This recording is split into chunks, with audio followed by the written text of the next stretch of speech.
There was never a time we wanted to build something. So that was a middle class mindset. When I joined a company called Nearby.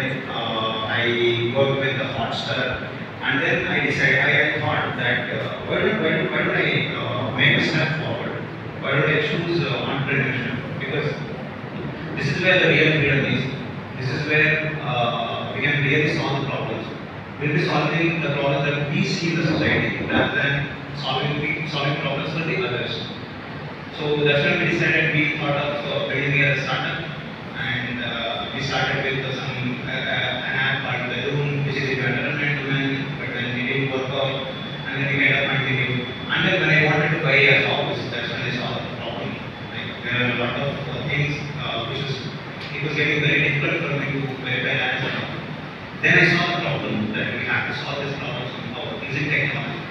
That's when I thought that I should start something.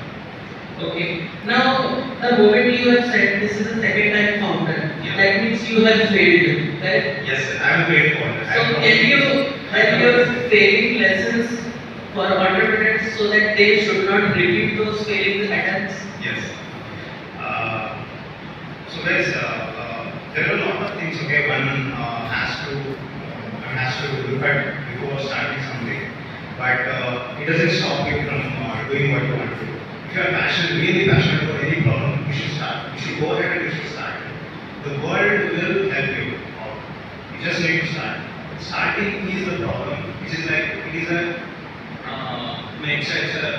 10-meter high step. Starting. Once you start it, then it will be a breeze. It will be very easy to go ahead. And there are a lot of people who have ideas. If you go around and ask many people who are on the road, right, they have got a lot of ideas, but no one wants to start them. And what it takes for someone to start with an idea is that passion to solve the problem. If you have that passion, then you should start.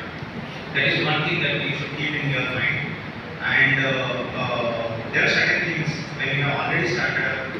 There are certain things that you need to be very careful about. Is like people always think about how my idea is going to work out, whether it will work out or not, and what are the problems that I'm going to face.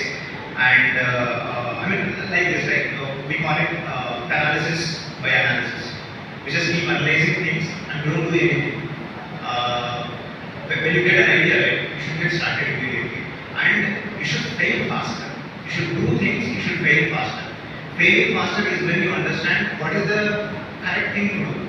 Okay, when I say that I call myself a proud failure entrepreneur for the first time, because that's when I understood that I should not do this, I should do something else. Right? This is what you should keep in your mind. And there are many other things. Don't think that unless you get funding, you won't be able to succeed. It's not that. You should go bootstrap way. We also started bootstrap way just because investors wanted to give us money, we took money. It was not the other way around. We never went and asked for money. So, according to you, funding is not the important part? No. Okay. Funding is the important part when you want to scale up, right? But when you want to get started, don't think about the funding. You should get started because starting is difficult. And once we start, RTIs can help, and some of the organizations can help. Some VCs can look at you. Everyone wants to look at you. Everyone wants to fund those people who are passionate about their ideas. Right? So we should not think about getting funding in the right first step. Funding is important, but not at the first step. First step is getting started. Getting started is very important, right?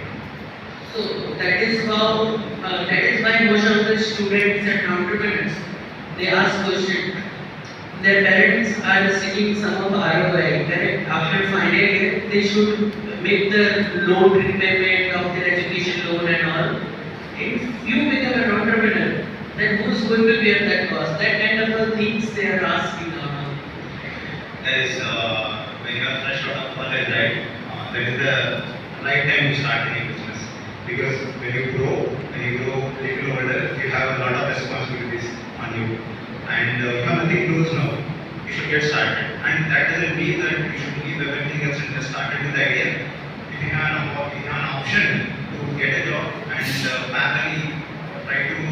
make your startup a success, you should go further. Okay. So last my question. Any top 3 recommendation